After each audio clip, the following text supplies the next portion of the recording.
I'm not telling this to get sympathy. I'm telling it because I spent 18 months trying to be a good husband, and in the end, the truth was sitting 3 inches from a fogged car window. If you've ever felt crazy for adding up little things that don't matter, this is me saying, they matter. They're the whole equation. My wife's gym nights started as self-care. 2 kids, full-time job, pandemic weight, all of it. Of course, I supported it. Monday, Wednesday, Thursday, she'd braid her hair the same way, toss a towel and her pink shaker into the tote, kiss my cheek. Leg day, don't wait up. I'd handle bedtime, dish duty, the dog. And I meant it when I told her I was proud of her. I wasn't clocking her minutes or cross-examining sweat. I liked the version of us where we both got better. The first crack was stupid. Laundry. There was a towel missing. I only noticed because every Thursday I ran a quick load so she'd have her favorite microfiber, one clean for the weekend. That night, hamper. Sports bra, leggings, socks. No towel. But her hair smelled like the gym showers. Eucalyptus. Ours is citrus. Small thing. I told myself she'd hung it to dry somewhere. I wanted it to be nothing so badly I almost went looking for a towel that didn't exist. The second was the odometer. She drives a 2017 Civic that could find its way to the gym blindfolded. 6 miles round trip. I reset the trip meter on Saturday before we took the kids to a birthday party. On Monday night, she went to the gym, came back, and the trip said 23.1. Maybe she hit target. She said she didn't. I shrugged. Because what am I going to do? Interrogate my wife about miles like a cop? I kissed her forehead and put the recycling out. Then the app thing. Our gym uses a barcode scanner at the front desk that logs members in. You can see your check-in history in the app. She's not great with tech, so I'm the one who set it up. One Wednesday, I went to book a kid's swim lane and saw her last check-in listed as Monday. That night when she got home, she tossed her bag and said, "Front desk was slammed." They waved me through. Okay, happens. But I called the next morning about a billing question, and the manager, who knows us, casually said, "We were closed last night for a burst pipe. Back open today." I thanked him and hung up and felt the kind of quiet that swallows sound. Before anyone says I should have blown up right there, no. I promised myself I'd never be the guy who accuses with nothing. I've been on the wrong end of "you're imagining things" before. So I wrote it down. Dates, times, what she wore, whether the towel came back wet, whether the app showed a beep. Not because I'm obsessive, but because memory is a terrible witness when your heart is at stake. The universe kept handing me nickels. A receipt from a gas station near a highway exit we never use. Time-stamped 8:42 p.m. on a Thursday. Uber charges on our bank account labeled Business District. On nights she drove herself because she needed the windows down. A playlist on her phone paused on a love song we've never shared, from an artist she used to call corny. A faint trace of cologne in her car, not mine. Something spicy that doesn't live in our house. A hair tie in the cup holder that wasn't the color she buys. If you've ever loved someone long enough, you know the shape of their life. I was feeling dents I couldn't see. I tried to give her exits. "Do you want me to come with you tonight?" She laughed. "To the gym? Cute. I could switch bedtime. You go earlier. The classes I like are later. We could do a Saturday together. Saturdays are for me. In isolation, fine. In sequence, it felt like a door closing softly, hand on the knob from the other side. I tested my own sanity. I went to the gym at her usual time, alone. Parked, sat in my car like a creep, book propped up. Watched the door. She didn't walk in. I waited 15 minutes, then 30. I left because I couldn't decide if staying made me a detective or a coward. That night, she came home glowing. "The new instructor is a killer," she said, raiding the fridge. "My legs are jelly." I nodded and peeled an orange for our daughter, listened to the peels hit the trash like little thuds, and felt something inside me settle. Not anger, not even sadness. More like the moment a level bubble stops wobbling and you know where true is, whether you like it or not. I started small. I opened Find My and realized we still had location sharing on from a trip 2 summers ago. I didn't stare at it, didn't chase the dot. I just noticed that on Monday and Wednesday around 7:30 p.m., her phone would go dark for an hour. No location found, then pop back up near our neighborhood at 9:10 p.m. Exactly. Every time. Airplane mode or a dead battery? Maybe. But not 3 nights in a row on a phone that lives in a charger like a barnacle. I bought a cheap Bluetooth tag under the excuse of finding the dog if he bolts again, slipped it onto her gym totes keychain with the others. The app showed me when the bag left, when it came home. I told myself I was tracking nylon, not a person. The line you draw to stay decent gets thinner when someone else is erasing it. I called the gym to ask about my lost water bottle, because if I was going to be insane, I wanted to pick a flavor. The teenager at the desk checked a binder, then the computer. We can text you if someone turns it in. What time were you here? I gave him her time. He said, we didn't have scans between 7 and 9 last night. The system was down, but the manual log is empty. He apologized like it was his fault my life had homework now. The kids didn't notice anything except that Mom was getting strong. Our son flexed like a cartoon. Our daughter draped her a medal she'd made out of foil and string. The dog slept by the door on her nights out. I cleaned the counters and acted normal because normal is cheaper than therapy at 8 p.m. on a Wednesday. You can love someone and still take inventory. It doesn't make you a monster. It makes you the adult assigned to your own life. So I stood in our garage that next Thursday, listening to the opener rattle, and watched her back out with a wave. I looked at the trip meter, zeroed it. I set the Bluetooth app to alert if the tote left a geofence that included the gym and the grocery store. I told the sitter I'd be back by 10. At 7:41 p.m., the tag pinged a strip mall, 2 exits past the gym. At 7:44, it stopped broadcasting.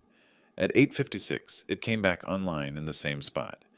The trip meter in a 2017 Civic can't lie. Neither can miles that don't belong to you.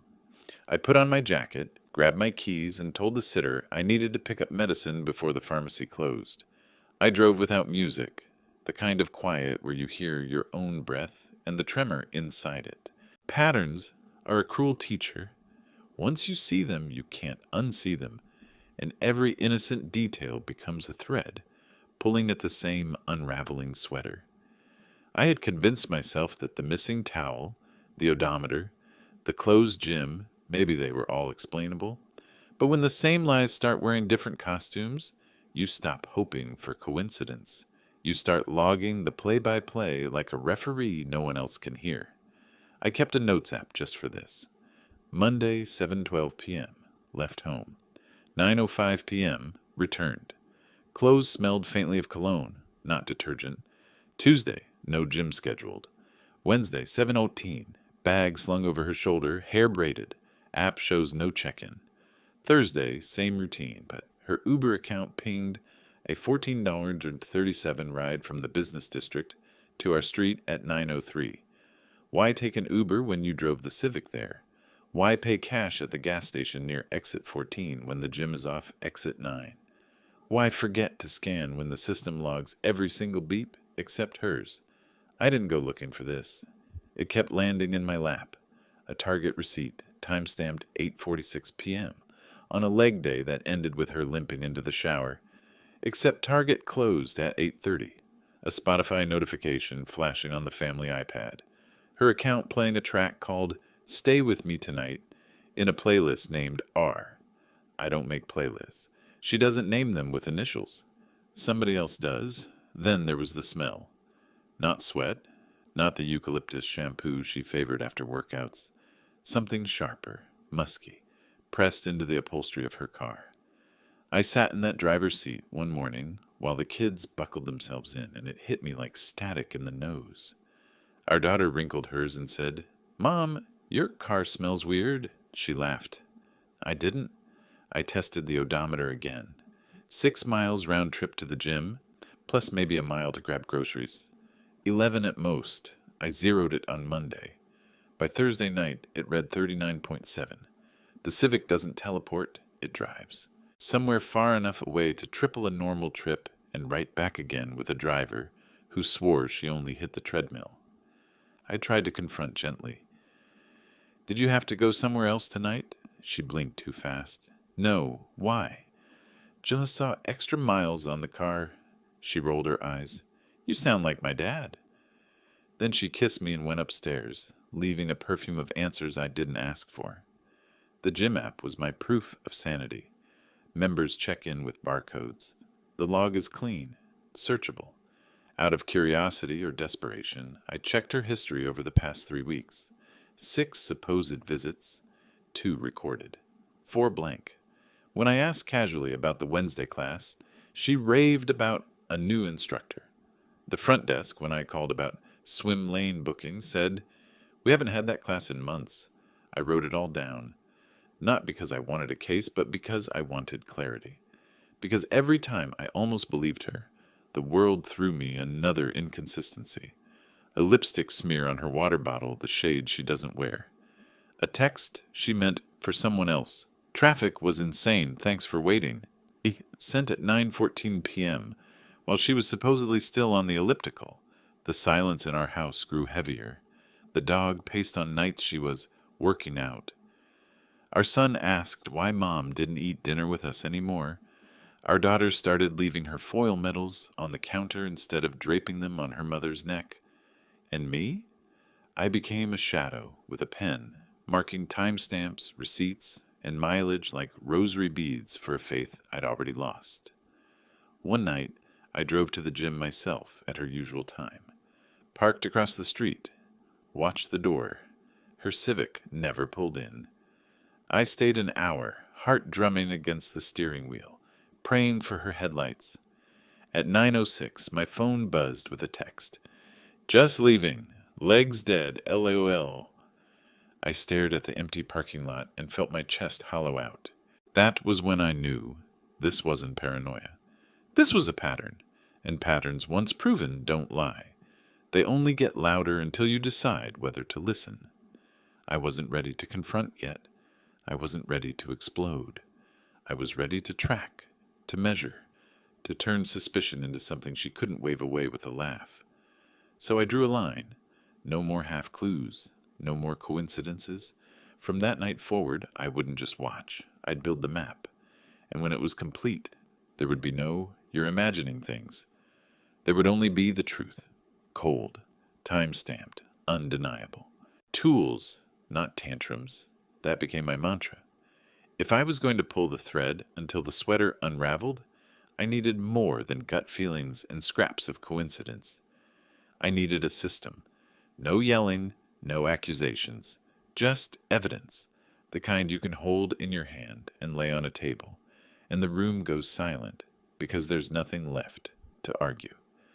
The first tool was already in my pocket, her iPhone's location logs. Find My keeps a record of significant locations, little dots of where the phone spends time. She had forgotten we'd enabled it during a road trip 2 summers ago. I opened the setting one night while she was in the shower. My heart hammered as if I was picking a lock in my own house. Monday, dot, near the gym. Wednesday, dot 2, exits away in a retail park with no gym. Thursday, blank gap, no dot at all for nearly 90 minutes. No location found. Not once, not twice. A pattern. Oh, the second tool was the dash cam I'd installed in her Civic after a minor fender bender. She never asked about it again. What she didn't know is that it had a parking mode, recording even when the car was off if it detected motion. One Thursday, when she got home late, I pulled the memory card. There it was. Time-stamped footage of her car pulling into a lot at 7:42 p.m., headlights of another vehicle pulling up alongside, then the faint outline of her stepping out. Not in gym shoes, but heels. Heels. She never works out in those. The camera didn't lie. Third tool, a cheap Bluetooth tag. I told her I'd picked it up for the dog, in case he bolts again. Slipped one onto her gym totes keychain when she wasn't looking. The app gave me pings every time the bag left home, stopped, or came back. The first night, the dot moved to a shopping complex 2 towns over, then went dark. When it came back online 90 minutes later, it was still at the same location. No treadmill in that plaza, unless her cardio was a backseat workout. Fourth tool, the gym itself. I called one evening pretending to be a forgetful member who'd lost a water bottle. "What time were you here?" the front desk asked, and I gave them her slot. They checked. "Nobody with that barcode came in tonight. Sorry." The kid apologized like he'd personally broken my marriage. But really, he handed me confirmation I couldn't ignore. And then came the digital crumbs. Our cell carrier logs showed numbers she texted often but never saved to her contacts. I cross-checked the timestamps with her gym nights. Every time she went dark, the same number popped up. A man's voice on a voicemail once when she forgot to delete it. Just 4 words. Same time next week. Neutral. Cold. My stomach knotted. I wasn't a private eye. I was just a man with too much quiet and too much betrayal pressing down on his chest. But every tool gave me clarity, and clarity is addictive. I promised myself I won't confront her unless I can prove it beyond denial. No, you're crazy. No, you don't trust me. Just evidence, photographs, logs, data. Truth she couldn't scrub away. That night, as she breezed in with her hair damp, leggings clinging, humming a song from a playlist that wasn't hers, I didn't say a word. I kissed her cheek, smiled for the kids, and helped clear the table. But in my head, the mantra repeated like a drumbeat. Tools, not tantrums. Soon the map would be complete, and when it was, there would be nowhere left for her to hide. Thursday was supposed to be ordinary. Babysitter booked, kids tucked away with popcorn and cartoons, my Civic idling at the corner as if I were just another commuter heading home late. I told myself I'd follow at a distance. Nothing dramatic. Just observe, log, confirm. A scientist, not a husband bleeding out behind the wheel. She left at 7:13 p.m., tote bag slung over her shoulder, hair tied back in that braid she reserved for workouts. I let her get 3 blocks ahead before pulling out. The Bluetooth tag on her gym bag pinged steadily on my phone screen, a glowing dot that felt like a pulse. It moved past the highway exit for the gym, carried on another 10 minutes, then slowed into a shopping district. I parked half a mile away, heart beating hard enough to fog my own windshield. The tag stopped moving at 7:41 p.m., in the far end of a mall lot where no one parks unless they don't want to be seen. Then it went dark, disconnected, like someone had flicked off a light. My palms sweated against the steering wheel. I drove slow laps until I spotted it. A charcoal sedan tucked behind a row of delivery vans. My wife's silhouette in the passenger seat, her hand brushing a man's shoulder. The windows steamed, the car rocking faintly. My throat went dry. For 10 minutes I sat there, engine off, listening to my own breath echo inside the cabin. This wasn't suspicion anymore. This was reality. I didn't storm over. I didn't bang on the glass. Instead, I lifted my phone. Photos first, wide shot with the Civic's plate visible, then zoomed in on her face through the fogged glass, clear enough to kill denial, then a slow pan video, timestamp overlay glowing at the bottom. At 8:52 p.m., the sedan's door cracked open. She stepped out, cheeks flushed, hair tied differently than when she'd left the house. She adjusted her leggings like someone settling after an argument with gravity. He followed, broad-shouldered, baseball cap pulled low. They exchanged a kiss so quick it looked rehearsed. Then she slipped back into the Civic, engine purring as she drove away. I stayed another 15 minutes, long enough to snap the sedan's plate as he pulled out. No shouting, no confrontation, just logging. Evidence was safer than emotion. At 9:17, I pulled into our driveway minutes before she did, killed the dash cam feed before she noticed, and sat in the dark until her headlights swept across the garage door. She walked in humming, tossed her bag in the corner, kissed my cheek with lips that still tasted faintly of someone else's cologne. "Leg day destroyed me," she laughed, grabbing yogurt from the fridge. I smiled, nodded, and held it all inside, even as the Bluetooth app buzzed with its final ping. Tote bag safely back within our geofence. I went upstairs, tucked the kids in, and whispered goodnight. Like nothing had shifted.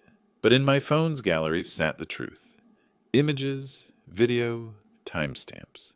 The kind of evidence no denial could erase. And for the first time in months, I felt calm. Not because she was faithful, but because I finally knew. Proof changes the air in your lungs. It's no longer suspicion gnawing at you. It's weight, hard and metallic, like carrying a gun you never wanted to hold. That night after the mall lot, I didn't sleep. I lay in the dark with the photos on my phone glowing back at me, each one a nail in the coffin of the stories she still thought she was telling. The next morning I started organizing, not like a jealous husband, like a prosecutor. I created a folder on a hidden drive. Evidence. Inside, I labeled subfolders. Photos, dashcam, logs, carrier records. Every file got a timestamp in the name. I wasn't just keeping proof for myself. I was building a case airtight enough to outlast gaslighting. Carrier logs gave me my first lead. Every night she was at the gym. There were bursts of text to the same unsaved number. Not constant, but regular. Check-ins, small exchanges. The logs even showed a voicemail left by that number weeks back. I played it through the carrier portal, the man's voice low and quick. Same time next week. No names, no affection, just logistics. It chilled me more than if he'd called her baby. This wasn't romance. This was a schedule. I cross-referenced the number through a reverse lookup. It belonged to a man named Chris H., a personal trainer licensed with the same gym she attended. Married, or at least engaged.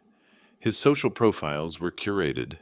Gym selfies, motivational quotes. But buried in a tagged photo from last year was him, smiling beside a brunette woman holding up an engagement ring. I clicked deeper. Her name, Melissa, a teacher. It took me hours to decide whether to reach out. When I finally did, my hands shook so badly I almost dropped the phone. I messaged her first. Hi, Melissa. I think we need to talk. I have reason to believe your fiancé and my wife are seeing each other. I don't want drama. I just need the truth. I expected anger, denial, maybe silence. Instead, within 10 minutes, my phone rang. Her voice cracked before she finished the first sentence. You're not the first to tell me this. She asked for proof. I sent one photo, date and timestamp visible. The Civic beside the charcoal sedan. Her fiancé's profile bent toward my wife. The silence on the line after that stretched so long, I thought she'd hung up. Then, that's his car. That's him.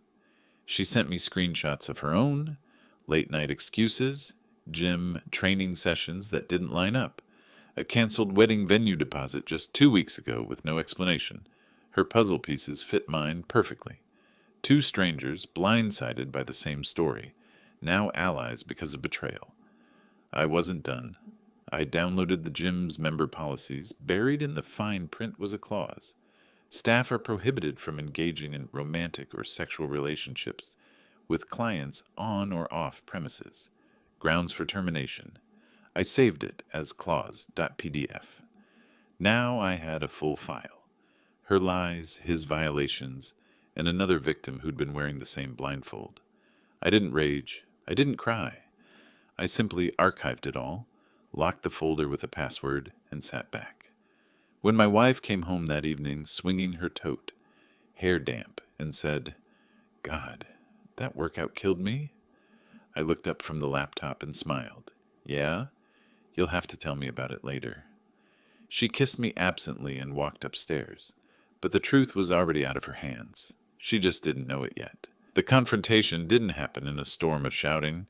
It happened at the kitchen table, under the same warm light where we'd once shared bills and birthday cakes. I chose that space on purpose, neutral, familiar, unavoidable. I waited until the kids were in bed. She came downstairs in pajamas, scrolling her phone, hair still damp from the shower. I gestured to the chair across from me. Sit down, we need to talk. Her eyes flickered just for a second. Then she smiled like it was nothing. "What's up?" I slid my phone across the table. On the screen, the first photo. Her Civic parked nose to nose with the charcoal sedan. Timestamp glowing in the corner. Her face drained, then tightened. She pushed it back.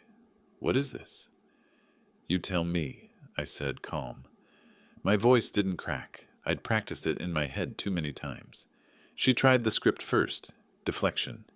"Why are you following me? Do you not trust me? This is insane." I tapped the screen again, swiping to the slow pan video. The blurred outline of her leaning across the center console, lips pressed to a man's jawline, the Civic's license plate glinting in the background. There was no mistaking it. Her voice dropped into bargaining mode instantly. "It's not what it looks like. It happened once. It didn't mean anything." I didn't interrupt. I just laid down the gym's access log. Her card not scanned on nights she'd claimed, classes. Then the Bluetooth tracker data. The pings from a retail lot instead of the gym. Then the voicemail transcript. "Same time next week." Her hands shook. Okay. Maybe it wasn't just once.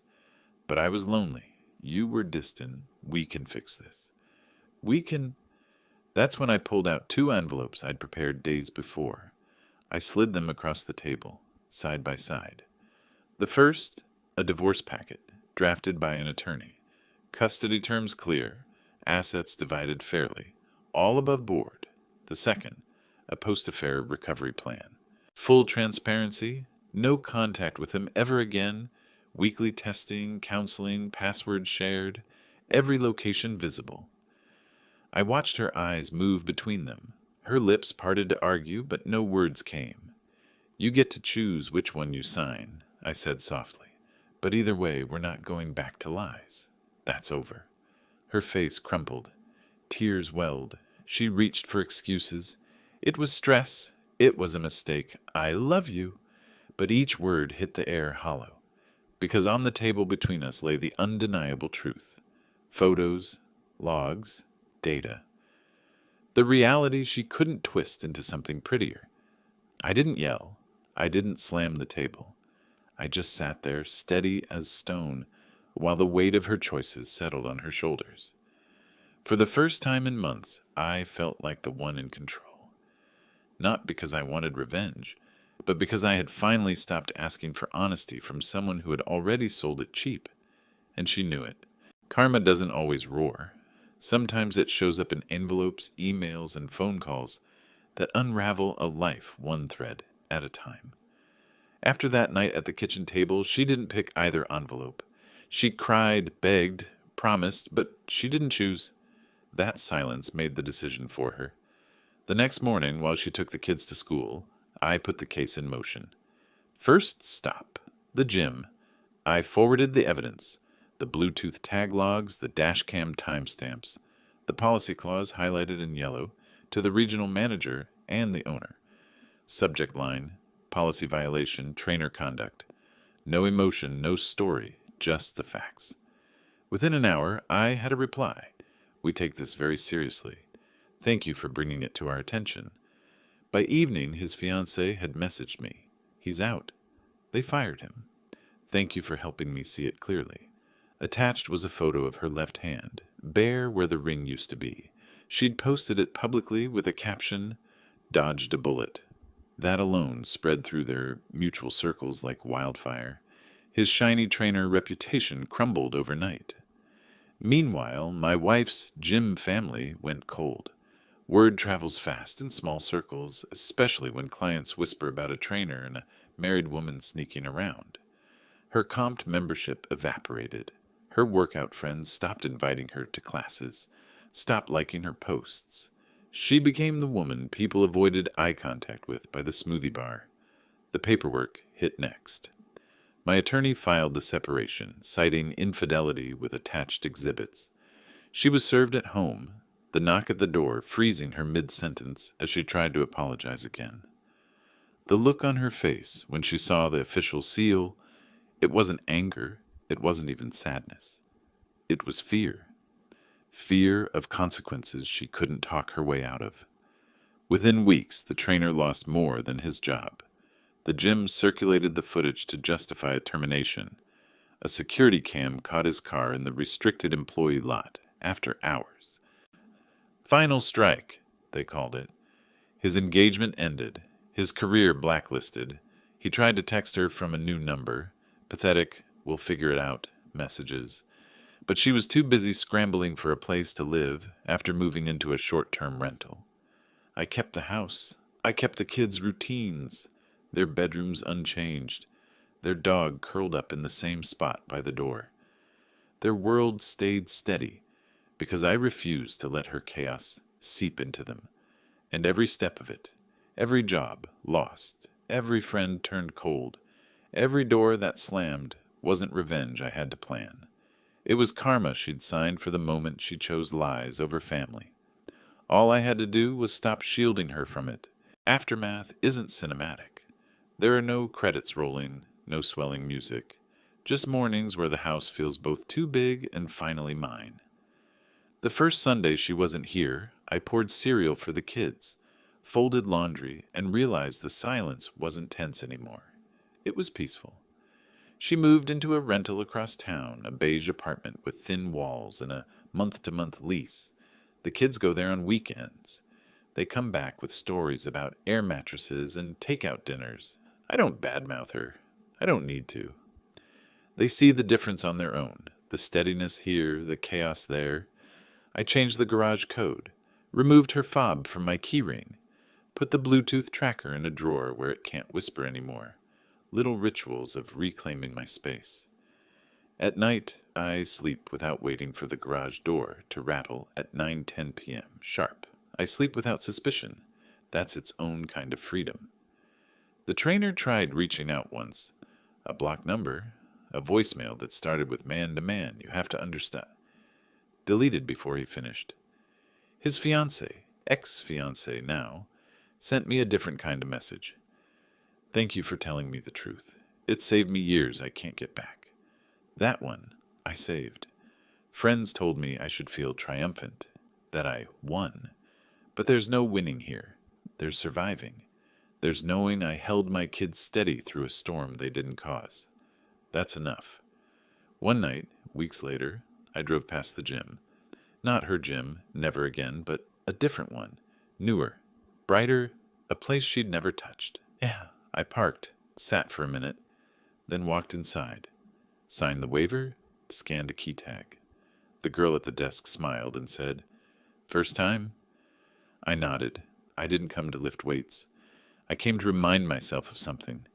Trust is a muscle. You can't see it, can't flex it in a mirror. But if you don't work on it, it withers. So I picked up a bar, let the iron rest heavy in my hands, and started small. Not to become stronger than her betrayal, just to become stronger than the silence it left behind.